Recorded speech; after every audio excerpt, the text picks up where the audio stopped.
Þetta er verkefni 4 í vörn, C-hlutanum á blaðsíðu C6, 04 dálkar. Stilling fyrir dálka í höfuðborgir.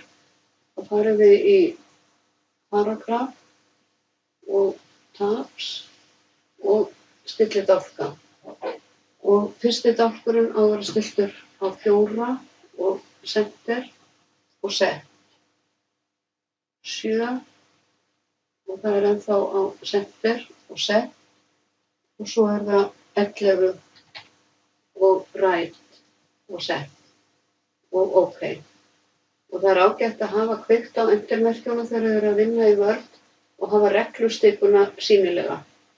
Ef þið sjáu hann ekki, þá farið þið í View og hakið hérna við Ruler. En nú ætlum við að skrifa inn textan. Það er Amsterdam.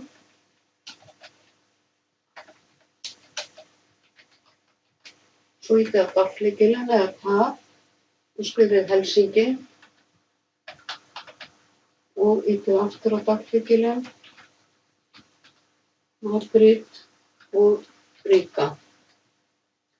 Og þegar þið ítið á Enter, þá haldast dálkstillingarnar og þið skrifið í næstu línu eins og sýnt er í bókinni.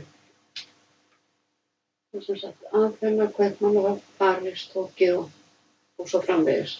Þannig að þetta lendir á miðjunni hérna og þetta er hægri stilltu dálkur. Og ég ætla að lista.